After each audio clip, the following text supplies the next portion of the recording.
mentaux. Bon, je zappe un peu le début. Donc, ça, c'est moi. Coucou, je m'appelle Sylvie. Voilà.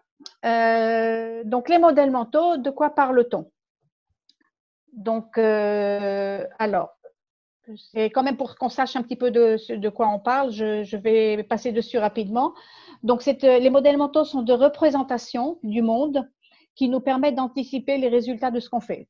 Donc, c'est ce qui nous permet de ne pas réinventer le monde à chaque moment. Donc, à partir du moment où on est et jusqu'au moment où on meurt, ben, on se crée et on change et on navigue dans des modèles mentaux. Donc, ça façonne totalement notre comportement. C'est la boîte à outils de notre cerveau. Donc, quelques citations. Quand vous commencez à étudier un domaine, vous avez l'impression qu'il y a 1 milliard de choses à mémoriser. Vous devez identifier les principes de base, en fait, les core principles. Ce n'est pas la peine de chercher à mémoriser 1 milliard de choses. Donc, généralement, il y en a entre 3 et 12 et ça façonne le domaine. Donc, toutes les milliards de choses qu'on pensait, c'est juste des combinaisons. Donc, il ne faut pas avoir peur, même si au début, on se dit, waouh, des modèles mentaux, il y en a tellement, qu'est-ce que je vais faire? Donc, ce n'est pas très, très grave. Alors, qu'est-ce qui m'a amené à m'intéresser aux modèles mentaux? Ben, ça a commencé quand j'ai lu la 5e discipline, donc un des livres phares de notre domaine, hein, les agilistes. Donc, que dit Peterson? J'ai dit, la discipline qui consiste à travailler avec les modèles mentaux commence par une auto-analyse. Bon, c'est toujours intéressant de faire une auto-analyse. Donc, ça m'a assez séduit comme idée de me dire comment je fonctionne. Et ça amène à savoir dialoguer de manière constructive avec des gens qui acceptent de révéler leurs vraies pensées et de les soumettre à l'influence des autres. Donc ça, c'est un très joli challenge parce que ça veut dire que auto-analyse, on est à l'intérieur de soi-même, mais en fait, on discute de modèles mentaux seulement quand on est confronté avec des gens qui révèlent donc leurs vraies pensées et du coup, on est capable de se laisser influencer. Donc, le modèle mental, c'est si on n'accepte pas de se laisser influencer, on ne changera jamais de modèle mental. On va voir après qu'est-ce que ça peut impliquer. Donc, en commençant par cette idée de modèle mental pour apprendre, j'ai découvert en fait Charlie Munger, qui est un expert des modèles mentaux. C'est notamment aussi un économiste. En fait, c'est un millionnaire. C'est le bras droit de Warren Buffett. Et lui, il utilise des modèles mentaux pour faire de l'argent. Donc, pour dire, c'est pas juste pour apprendre, c'est pas juste du développement personnel. Les modèles mentaux, ça, on peut s'y intéresser pour des raisons extrêmement pragmatiques. Mais regardez ce qu'il dit. Il dit de même qu'une personne travaillant avec un outil a besoin d'en connaître les limites, une personne doit connaître les limites de ses modèles mentaux. Et un autre exemple de quelqu'un de connu, plus ou moins connu, qui m'a beaucoup influencé et m'a fait prendre conscience de l'importance des modèles mentaux, c'est Jean-François Zobrist, qui a dirigé pendant 25 ans une PME en Picardie qui s'appelle Favi. Donc, c'est une fonderie qui fournit des pièces pour automobiles. C'est une entreprise française dans un domaine où normalement le modèle mental dominant, c'est que ce genre d'usine n'a rien à faire en France, il faut la mettre dans un pays à bas coût de main-d'œuvre. Et pourtant, il a complètement, il a des modèles mentaux complètement différents de ceux-là. Et son entreprise prospère, et non seulement elle prospère, elle fournit 50% du marché mondial. Et les employés sont extrêmement bien payés et son entreprise donc génère du bénéfice et génère les meilleures marges du marché, y compris donc contre des concurrents qui ont des bas coûts de main d'œuvre. Et Jean-François Zobrist a écrit quelques livres. Son livre phare, c'est L'entreprise qui croit que l'homme est bon. Et l'entreprise qui croit que l'homme est bon, c'est toute une histoire. C'est un modèle mental. Parce que dans la plupart des entreprises, ce n'est pas forcément la croyance dominante. C'est souvent même le contraire. Et c'est pour ça qu'on met des pointeuses et qu'on surveille et qu'on demande des reportings, etc. Alors que Jean-François Zobrist, à la base, au début, il a mis comme premier modèle mental, l'homme est bon, donc il fera de son meilleur, je peux lui faire confiance, donc pas de flicage, pas de pointeuse, pas de verrou sur le magasin des outils, etc., etc., etc. Et puis, il découle à partir de ce principe-là, il a laissé découler toute une stratégie d'entreprise. En fait, il est aujourd'hui reconnu comme l'un des pionniers de ce qu'on appelle les entreprises libérées. Et c'est quelqu'un de très, très inspirant. Donc, je recommande à tout le monde de lire La belle histoire de Favy. C'est un excellent cours de modèles mentaux. Alors, ça veut dire quoi vraiment et comment on va identifier ces modèles? Parce qu'on a tous des modèles mentaux. Donc, on peut commencer avec les modèles mentaux qu'on a eus quand on était petit. On a tous vécu quelque part, enfant. Et c'est les premiers modèles mentaux qui nous ont façonnés, sont ceux qu'on a eus à ce moment-là, quand on était bébé et quand on était petit.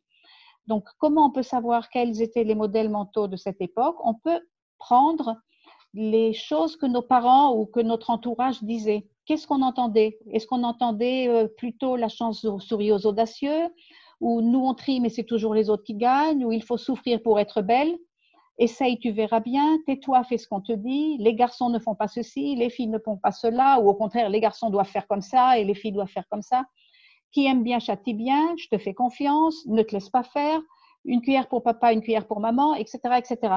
Donc, pensez à ces phrases-là. Quels étaient les slogans de la famille? Qu'est-ce que les parents répétaient souvent, les parents, les grands-parents ou l'entourage très proche? Derrière chacune de ces affirmations se cache un modèle mental. Et on peut être sûr que celui qui a grandi dans la chance sourit aux audacieux, ou je te fais confiance, ou essaye, tu verras bien, aura un autre modèle mental que celui qui a grandi dans nous on trie, mais c'est toujours les autres qui gagnent, ou dans les garçons ne font pas ceci, ou même qui aime bien châtie bien. Ça ne donne peut-être pas les mêmes choses. Donc c'est une première piste pour essayer de comprendre quels sont nos modèles mentaux à nous.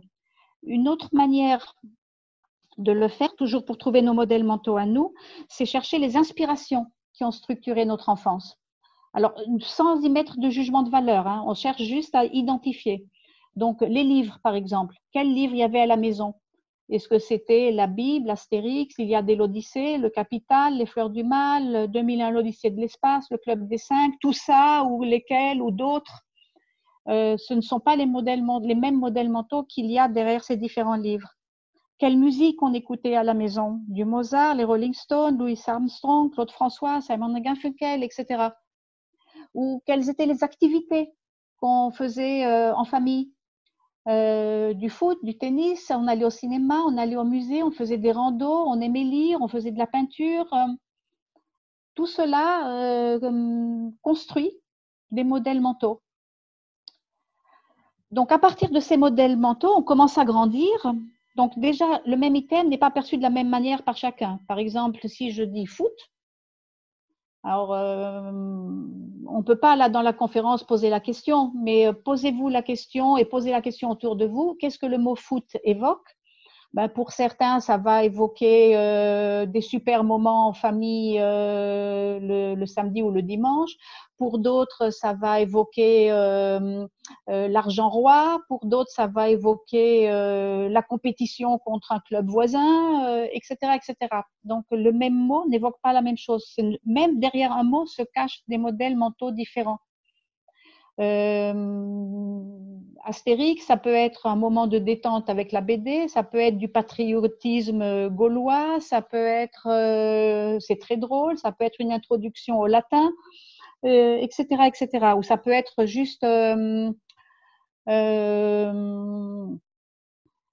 livre qu'on peut acheter de plein de langues, donc quelque chose, une base commune de la France dans le monde, etc. Donc, tout ça, ce sont des petites questions qui peuvent nous challenger pour nous permettre de commencer à voir quels sont nos modèles mentaux personnels. Alors, après, les modèles mentaux ne sont pas que personnels. Il y a aussi des modèles mentaux collectifs. Et les modèles mentaux collectifs ont le potentiel d'être extrêmement puissants. Donc, pensez par exemple à votre culture ou votre religion, si vous en avez, les traditions indiscutables, les croyances. Les croyances sont des modèles mentaux. Les traditions sont des modèles mentaux, si elles ne sont pas discutables surtout. Pensez aux modèles mentaux qui viennent de votre pays. Si vous êtes dans un pays communiste, ce n'est pas les mêmes modèles mentaux que dans un pays capitaliste, qui ne sont pas les mêmes modèles mentaux que dans une dictature, etc. Le patriotisme est un modèle mental. Les règles, les lois, tout cela, ce sont des modèles mentaux. Les lois d'un pays traduisent les modèles mentaux du pays. Un pays qui dit, par exemple, qu'il y a une égalité entre les hommes et les femmes, c'est un modèle mental. Un pays qui dit que ce n'est pas le cas, ben, c'est un autre modèle mental. Quelles sont les lois, par exemple, sur l'homophobie? Est-ce que l'homophobie, on est pour ou on est contre? Est-ce que les lois punissent les homos ou les homophobes? Tout ça, ce sont des modèles mentaux. Et puis, les modèles mentaux de l'environnement social et culturel dans lequel on est. Donc, les normes sociales, qui se rapprochent un petit peu aussi du régime politique, mais ce n'est pas tout à fait la même chose. Mais aussi les codes de classe. Est-ce que dans notre environnement, on parle un certain langage? Est-ce qu'on a un certain jargon? Est-ce qu'on s'habille d'une certaine manière? Chacun reflète des modèles mentaux différents. Et pareil pour les métiers. On a des codes métiers. Les métiers construisent eux aussi des modèles mentaux. Par exemple, les coachs agiles, ils ont un truc là qui s'appelle la bienveillance. C'est un modèle mental très fort chez les coachs agiles. Alors, les entreprises aussi ont des modèles mentaux. Et Peter Senge, dans le livre que j'ai montré tout à l'heure, La cinquième discipline, donne un bel exemple. Donc, je vais vous parler de cet exemple. GM, c'est General Motors. Donc, General Motors, alors les modèles mentaux d'entreprise, bien sûr, ne sont pas affichés. Ce n'est pas comme les valeurs de l'entreprise. C'est quelque chose qu'on questionne et qu'on découvre quand on le questionne.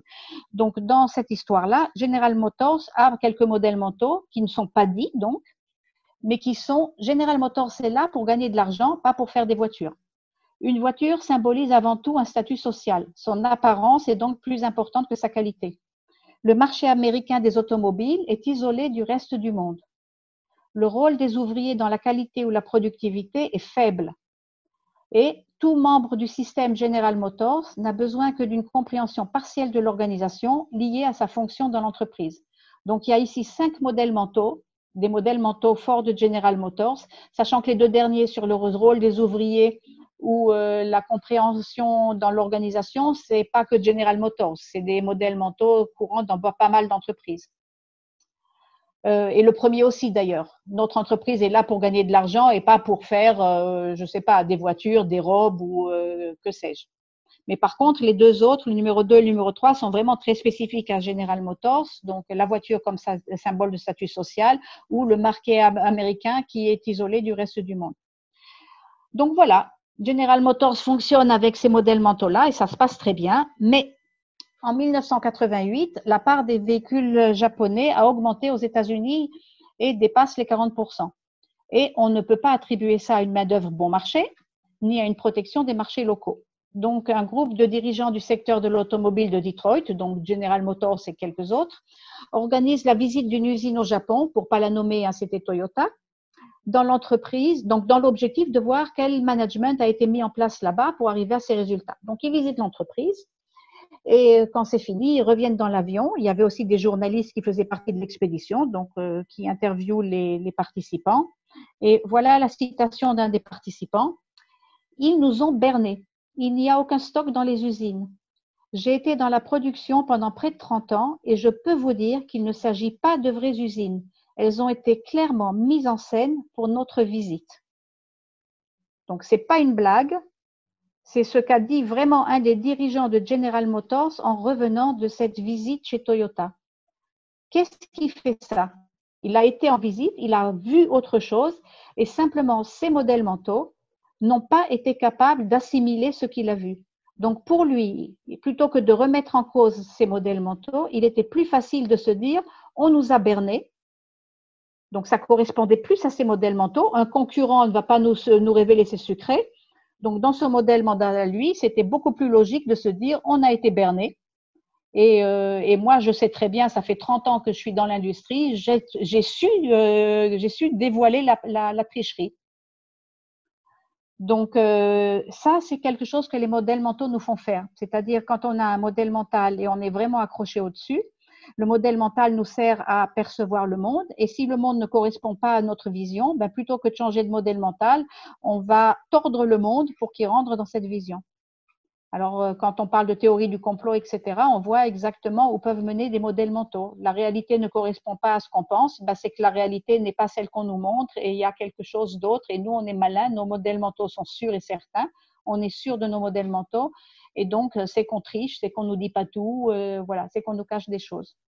L'autre option, bien sûr, c'est de changer de modèle mentaux. Donc, entre-temps, effectivement, General Motors a su changer ses modèles mentaux et aujourd'hui, eux aussi font du lean management dans leurs usines, ce qui était ce qu'ils avaient vu à l'époque chez Toyota.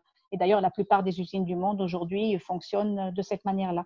Mais derrière, il y avait un changement radical de modèles mentaux et ça se fait parfois facilement, ça dépend des gens. Certains sont beaucoup plus souples là-dessus et pour d'autres, c'est très difficile et pour d'autres, peut-être que ça ne se fera pas.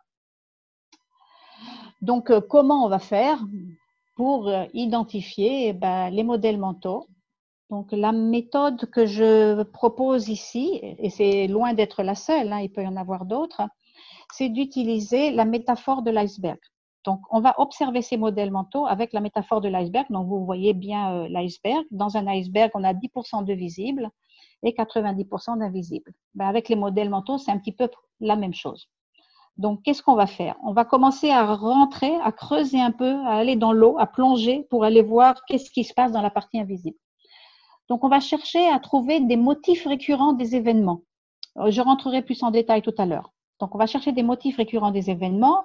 Une fois qu'on en aura trouvé, on va chercher quelles sont les structures du système qui créent ces motifs récurrents. Donc, qu'est-ce qui permet à ces motifs récurrents d'exister? Et une fois qu'on aura trouvé ça, on pourra aller encore plus bas et voir les modèles mentaux en se posant la question, qu'est-ce qui préside à ces structures qui créent les motifs récurrents? Donc, quels sont en fait les modèles mentaux, les pensées profondes qu'on peut avoir, les croyances, les certitudes qu'on a et qui nous ont fait mettre en place ces structures qui, elles, génèrent ces événements. Donc, prenons un exemple. Alors, avant de prendre exemple, juste comment on va faire. Donc, on va prendre des faits. Alors, généralement, on va commencer à challenger ces modèles mentaux quand il y a des choses qui nous posent problème. Parce que si tout va bien, les modèles mentaux qu'on a sont plutôt bien, on est à l'aise. Mais c'est quand on trouve qu'il y a quelque chose qui pose problème qu'on va questionner les modèles mentaux. Donc, on va prendre les faits et on va vérifier dans ces faits-là quelles sont les récurrences, quels sont les patterns de ces faits. Une fois qu'on aura trouvé les patterns, donc les motifs récurrents, on va chercher donc les structures, c'est-à-dire on se posera la question pourquoi, quelles sont les structures génératrices qui permettent donc ces récurrences, ces patterns. Et ensuite, ensuite, on arrivera donc aux modèles mentaux. Donc, voyons un exemple. Donc, j'ai pris un cas qui arrive de temps en temps dans des entreprises. Donc, le patron d'entreprise aimerait bien que les gens prennent des initiatives et il s'aperçoit que les employés manquent d'initiative. Donc, le fait pour le patron, c'est les employés manquent d'initiative. Donc, à partir de là, on va chercher donc les récurrences, les patterns. On va se demander, est-ce que les employés manquent toujours d'initiative ou est-ce que tous les employés, tous manquent d'initiative? Et donc, on va un peu affiner et on va se dire, non, en fait, ceux de la R&D ne manquent pas d'initiative. Eux, ils sont plutôt innovants, ils prennent des initiatives. Mais par contre, les autres ne proposent rien. OK. Donc là, on a avancé. On n'est plus dans les employés manquent d'initiative, on est arrivé à être spécifique. Donc, et à trouver des récurrences. Dans la R&D, ils trouvent des choses, les autres ne proposent rien. Alors, comment on sait qu'on est dans des récurrences et dans des patterns? Généralement, on mettra des mots comme toujours, tout le temps, ou jamais, ou rien, ou beaucoup. C'est ces mots-là qui vont un peu nous aiguiller pour se dire qu'on est vraiment dans des patterns. Donc, maintenant, on va se poser la question, quelles sont les structures génératrices? Et donc, on peut en trouver quelques-unes. Alors, selon les entreprises, ça ne sera pas forcément les mêmes, mais là, dans l'exemple, j'en ai pris deux. L'une, c'est il n'y a pas de temps dédié et il n'y a pas d'instance qui autorise. C'est-à-dire que dans le département R&D, oui, ils ont du temps dédié et ils sont autorisés à le faire. Donc, ils peuvent prendre des initiatives et inventer et innover. Tandis que dans le reste de l'entreprise, il n'y a pas de temps dédié. Les gens, ils sont occupés à temps plein totalement par dans leur travail normal. Ce pourquoi ils ont été embauchés, donc ils n'ont pas le temps. Et même si quelqu'un a une idée, il n'y a pas d'instance qui autorise à le faire, donc il y a personne qui est identifié comme l'endroit ou la méthode ou le truc qui permet de proposer des idées. Donc si on n'a pas de temps dédié et pas d'instance qui autorise, effectivement, ça peut expliquer pourquoi il n'y a que la R&D qui propose des choses et les autres ne peuvent rien proposer. Donc maintenant, on va se poser la question suivante, c'est quelles sont les croyances et les convictions que cet entrepreneur a mis ou avait en place qui ont fait qu'il n'y a pas de temps dédié et pas d'instance qui autorise. Parce qu'en réalité, c'est son entreprise. On parlait du dirigeant d'entreprise qui se plaint que les employés manquent d'initiative. Donc, qu'est-ce qu'il pense ou qu'est-ce qu'il croit ou qu'est-ce qu'il sait qui ont fait qu'il n'y a pas de temps dédié ni d'instance qui autorise. Donc, je propose là, encore une fois, c'est une proposition, ça peut être aussi autre chose. Mais là, c'est la conviction que, en fait, l'innovation, c'est l'affaire des spécialistes et les autres ne peuvent pas avoir d'idées vraiment intéressantes. Donc, une fois que ce modèle mentaux ou ces deux modèles mentaux ont été exhumés, on peut se poser la question, est-ce que je pense toujours ça? Quand j'ai créé l'entreprise, c'était peut-être ma conviction, mais entre-temps, est-ce que c'est toujours le cas? Si c'est toujours le cas, il faut juste arrêter de se plaindre que les employés manquent d'initiative. De toute façon, ils ne peuvent pas avoir des idées intéressantes. Donc, si j'en suis convaincue, j'arrête juste de me plaindre. Mais si entre-temps, j'ai changé d'idée et je me dis que finalement, c'est possible, on se dit, OK, maintenant, on peut prendre un autre modèle mental qui se dit peut-être quelque chose du genre, l'innovation, ce n'est pas forcément que l'affaire des spécialistes et tout le monde peut avoir des idées intéressantes. Et à partir de là, remonter l'iceberg en se disant, qu'est-ce que je vais faire donc pour permettre que ça puisse se faire? Donc déjà, le permettre, peut-être mettre des temps dédiés ou au moins mettre en place une organisation qui donne quelque chose, des modalités ou une instance ou quelque chose pour permettre ça. Et là, peut-être que j'aurai effectivement des propositions et qu'au final, les employés ne manqueront plus d'initiative. Donc voilà un exemple qu'on peut appliquer dans n'importe quel contexte. Alors là, c'est fait pour une entreprise. Mais je vais vous donner un autre exemple parce que en fait les modèles mentaux, donc vous voyez, vous avez vu au début, c'est pas que en entreprise, c'est aussi dans sa vie personnelle. Donc moi j'ai appliqué ça à la maison. Donc je vous le raconte très très rapidement, mais on a des relations difficiles mon mari et moi avec notre fils aîné. Et un jour mon mari revient d'une conversation téléphonique avec notre fils en disant j'en ai marre, il appelle jamais. Donc je lui pose la question, est-ce qu'il appelle vraiment jamais? Si, parfois quand même, il appelle, mais c'est très rare. OK, quand est-ce qu'il appelle? Il appelle quand il a besoin de nous. Ah bon? Et est-ce qu'il appelle chaque fois qu'il a besoin de nous? Non, pas chaque fois, parce que sinon, il appellerait sans cesse en réalité. Il a tout le temps besoin de quelque chose. En fait, il nous appelle en dernier recours, quand il n'a pas trouvé de solution autrement. Donc là, le pattern, c'était, en fait, notre fils nous appelle qu'en dernier recours, quand il n'a pas trouvé autre chose. Donc pourquoi? Pourquoi il fait ça? On a réfléchi un peu et on s'est dit parce qu'à ce moment-là, on l'aide à résoudre son problème. Donc, quelque part, on est content qu'il nous appelle et puis on répond à sa demande. Et derrière, alors, on s'est demandé, mais quelles sont les croyances, les convictions qu'il pourrait avoir qui fait qu'il nous appelle que dans ce cas-là? Et en réfléchissant un peu, on s'est dit, quand il était petit, on était tous les deux, on était chefs d'entreprise, on était très occupés, on mangeait, buvait, respirait entreprise, y compris à la maison.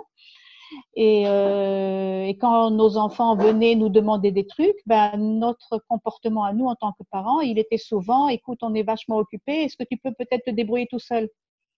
Donc, on a grandi des enfants hyper autonomes qui savent se débrouiller tout seuls et leur modèle mental, c'est on ne dérange pas les parents seulement quand on n'a aucun autre recours. Le résultat induit aujourd'hui, c'est qu'ils nous appellent quasiment jamais. Donc, c'est un peu triste, mais on comprend maintenant pourquoi. Donc, ce qu'on a fait, on lui a expliqué, on a fait avec lui, on a discuté avec lui là de l'iceberg et on lui a demandé est-ce que c'est bien ça? Il a dit oui, bien c'est bien ça. On lui a dit sache qu'on serait ravis si tu nous appelles aussi pour autre chose. Il a dit on verra, peut-être un jour. Mais c'est juste pour montrer que voilà, ça nous a quand même permis de comprendre quelque chose et d'avoir une discussion avec notre fils dont les effets viendront peut-être petit à petit. Alors, Alors, j'ai mis là qu'on peut poser des questions. Je ne sais pas comment ça marche trop avec le format de la conf. Est-ce que c'est faisable?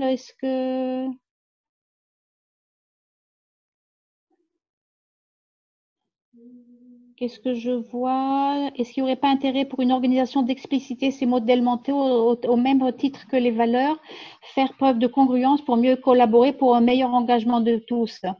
Donc, c'est une question de Laure Barba. Ben, merci pour cette question. Effectivement, on a tout intérêt à le faire, mais c'est pas si simple. Donc, ça demande déjà que les dirigeants de l'entreprise aient la volonté de le faire, donc qu'ils soient conscients de l'existence des modèles mentaux, qu'ils aient envie de les challenger, qu'ils soient d'accord pour les challenger. Et ensuite, il faut le faire, il faut savoir comment faire. Mais c'est une excellente chose, effectivement. Et le modèle mental de mon fils sera probablement arrête d'embêter ta sœur. Ah oui, oui, mais non, ça c'est le début, ça c'est ce qu'on voit dans l'iceberg. Donc après, il faut faire tout le travail sur les modèles mentaux pour voir qu'est-ce qui amène à ça. Ça, c'est le travail des parents. Il y avait d'autres questions aussi de la part d'Alfred qui disait pourrait-on dire qu'un modèle mental s'apparente pour le cerveau à ce que nous appelons l'expérience ou l'expertise à notre niveau? Entre autres, pas seulement, mais entre autres, notre expertise fait partie de nos modèles mentaux. Alors, il y a un exemple que certains aiment et d'autres pas, mais je vous le donne quand même. Un enfant, quand il est petit, il attrape des objets et il les lâche. Donc, il attrape un truc et il le lâche. Il attrape un truc et il le lâche. C'est super chiant pour les parents, mais l'enfant, il peut faire ça très, très longtemps, souvent. Alors, Confirme. tu confirmes? Voilà. Donc, alors derrière, c'est très important parce que l'enfant n'a pas un modèle mental qui lui fait savoir que quand il lâche un objet, ça va tomber. Alors, nous, on l'a ce modèle mental, donc on n'a aucun intérêt à lâcher des objets, on sait que ça va tomber et ça marchera à tous les coups. Mais lui, il ne sait pas. Donc, il lâche et il attend de voir peut-être que ça va rester, ou peut-être que ça va monter, ou peut-être que ça va faire des tourbillons, il n'en sait rien. Donc, il se forge son modèle mental comme ça. Et puis après, un autre jour, il ira à l'école et il entendra parler de la force de la gravitation, la gravité, etc. Donc, son modèle mental de les objets tombent va se renforcer parce qu'il aura su mettre derrière aussi des bases, des notions de physique et des choses de ce genre-là.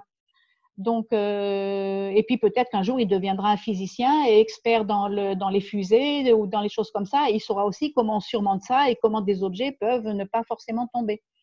Donc tout ça, c'est des modèles mentaux qui se construisent au fur et à mesure, petit à petit. Donc voilà, où il apprendra que sur la Lune, la force de gravité est différente, etc. Et ça changera un petit peu le modèle mental tout simple du début, c'est les choses systématiquement tombent. Donc tout ça, ce sont en fait, des modèles mentaux, on en a plein, on en est rarement conscient. Et à la différence des biais cognitifs qui sont aussi un petit peu mon dada, les biais cognitifs sont des problèmes. C'est pour ça d'ailleurs qu'on les appelle des biais cognitifs, parce qu'ils nous empêchent de bien penser. Les modèles mentaux ne sont pas des problèmes à la base. Les modèles mentaux, ce sont des représentations du monde, c'est neutre. Certains d'entre eux nous sont extrêmement utiles, heureusement qu'on les a, et d'autres peuvent être problèmes. Donc tout le challenge, c'est d'identifier lesquels on a, et puis de se dire, bah, ceux-là, on n'en veut plus, et ceux-là, au contraire, ils nous plaisent bien, on continue. Donc c'est bon pour l'instant, ou est-ce qu'il y a d'autres questions là? Il y en avait une autre qui était aussi d'Alfred, qui était quand on prête une intention à quelqu'un d'autre, on projette nos modèles mentaux, nos croyances. Absolument, totalement et absolument. Alors déjà d'être conscient de ça, c'est un bon modèle mental. C'est le modèle mental qui dit attention à ne pas prêter des intentions aux autres, vaut mieux se renseigner pour savoir ce qu'ils ont vraiment, ce qu'ils voulaient vraiment. Donc là, on a déjà évolué, effectivement. Il y a d'autres questions? Non, a priori, non, a priori, tu peux y aller. Tu peux D'accord, continuer. donc je continue. Donc, alors, il faut que je clique là, pardon, voilà. Donc, choisir ces modèles. Donc, on va faire comment? Alors là, il y a un petit codex. Alors, il ne s'agit pas de le lire, hein. Je vous dis juste, on trouve ça sur Internet. Quelqu'un qui s'est amusé à faire un codex des 12 modèles mentaux les plus utilisables ou les plus actionnables pour lui. Alors, il s'agit d'Américains qui ont souvent tendance à tout économiser. Donc, ça, c'est des modèles mentaux pour cartonner, pour être riche, voilà. Donc, mais c'est joli. Donc, vous pouvez regarder ça, c'est plutôt intéressant. Et je voulais justement approfondir 3 de ces modèles mentaux qui sont extrêmement utiles, alors dans le travail, mais aussi dans la vie de tous les jours. Donc, le premier, c'est la loi de Pareto, que vous connaissez très probablement tous, et ce qui est souvent appelé la loi des 80-20 ou 20-80. Elle dit que 80% des résultats sont obtenus par seulement 20% du travail. Donc, c'est Pareto qui a formalisé ça. Donc, le schéma de ça, c'est, vous voyez en bleu, donc c'est 20% d'efforts qui font 80% des résultats. Donc, il faudrait 80% des efforts pour faire les 20% supplémentaires. Donc, c'est quelque chose en agilité, on est très averti là-dessus parce qu'on va chercher le plus vite possible à identifier ces 20%-là pour les faire en priorité pour obtenir le plus vite possible un excellent résultat, qui a coûté le moins d'efforts possible. En agilité, une des valeurs, c'est maximiser la valeur et pas l'effort. Donc, ça, c'est du Pareto tout craché. Alors, dans les projets informatiques, cette statistique, vous la connaissez peut-être ceux qui connaissent l'informatique, sinon je vous l'explique rapidement. Ça vient du Standish Group, c'est une boîte américaine qui fait depuis une trentaine d'années environ des stats sur les projets informatiques et ils vérifient les taux d'échec, de succès des projets. Et ils ont des analyses qualitatives très profondes et l'une d'elles est de vérifier quand on fait quelque chose, à combien c'est utilisé. Donc, prenons comme exemple un logiciel que tout le monde connaît, Word. Donc, en fait, 7% de ce qui a été développé dans Word, donc de Word, c'est ce qu'on utilise tout le temps. C'est la possibilité de taper, de mettre du gras, voilà, des choses comme ça. On fait ça tout le temps et c'est 7% du logiciel. 13% de ce qu'on développe, c'est ce qu'on utilise souvent. Donc, pensez à votre utilisation de Word, ce que vous faites souvent, ben, ça correspond à 13% de ce qui a été développé.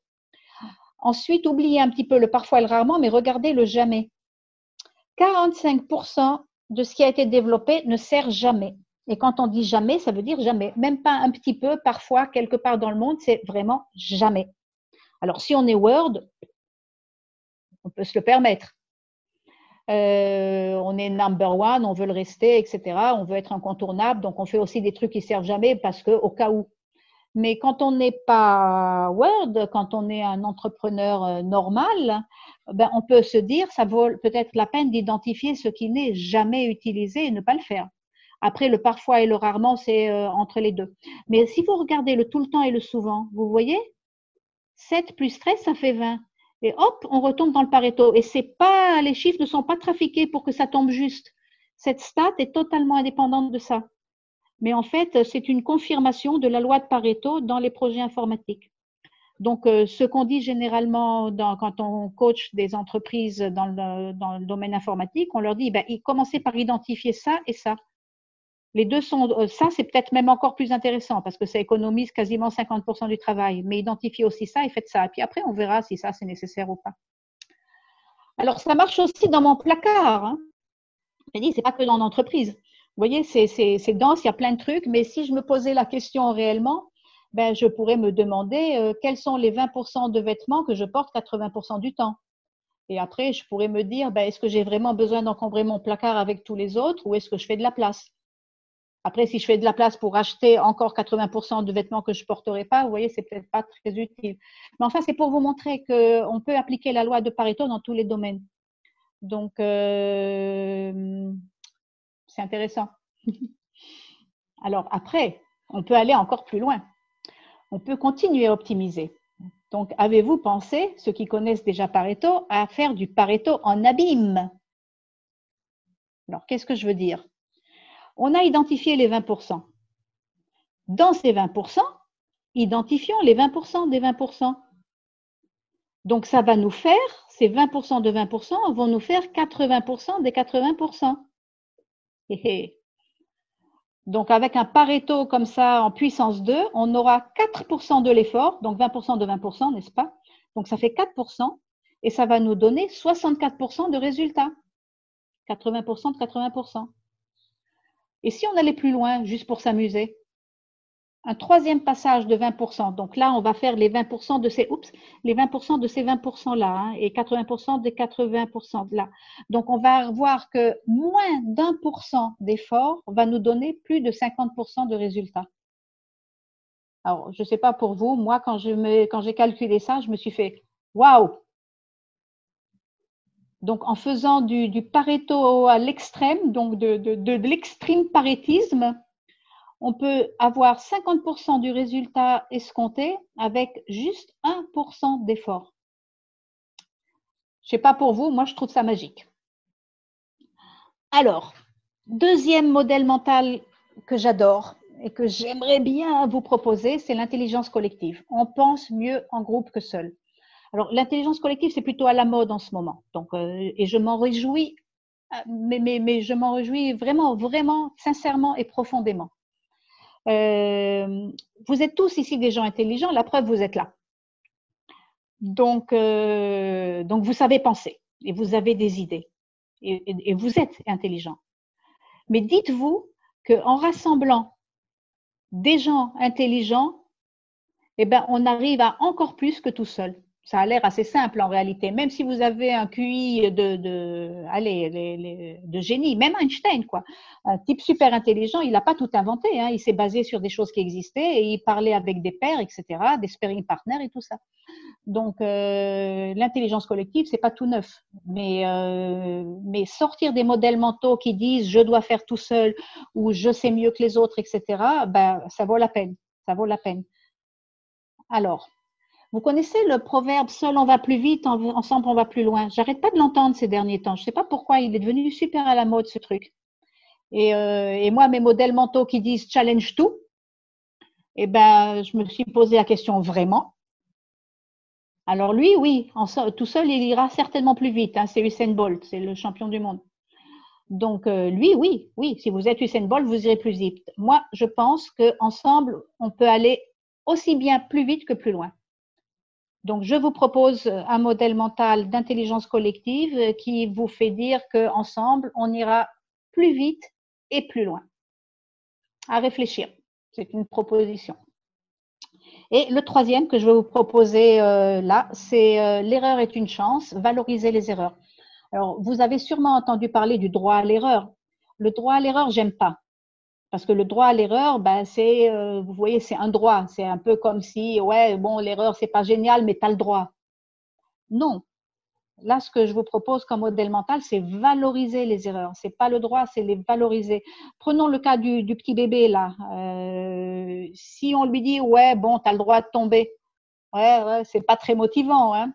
Mais si on lui disait quand il commence, et c'est d'ailleurs, j'imagine, ce que vous avez tous fait ou ce que vous faites ou ce que vous allez faire, quand il tombe, on lui dit bravo, super, c'est bon, ça marche, allez, recommence, continue, etc. Voilà. Donc, on valorise le processus d'apprentissage qui, forcément, comporte des erreurs. Thomas Edison disait, je n'ai pas échoué, j'ai simplement trouvé 10 000 solutions qui ne fonctionnent pas. Voilà, ça c'est ça le modèle mental. Donc, en fait, il n'y a pas d'erreur, il y a de l'apprentissage. Bannissez le mot erreur, transformez-le en apprentissage. Après, si on fait encore et encore la même erreur, c'est qu'il y a un problème d'apprentissage. Et là, c'est l'apprentissage qui pose problème. Encore une fois, le problème n'est pas l'erreur, mais c'est quelque chose qui cloche dans l'apprentissage. Un autre exemple, c'est Elon Musk, là, qui rit à l'explosion de sa fusée. Et il en fait même des arguments marketing, justement.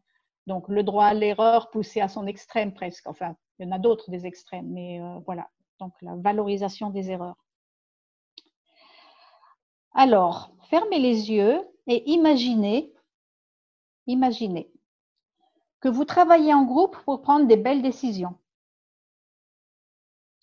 que vous concentrez vos efforts pour obtenir rapidement le meilleur des résultats, avec un super Pareto. Et au final, vous n'échouez jamais, car toujours vous apprenez. Voilà. C'est ça ma proposition grâce au modèle mentaux.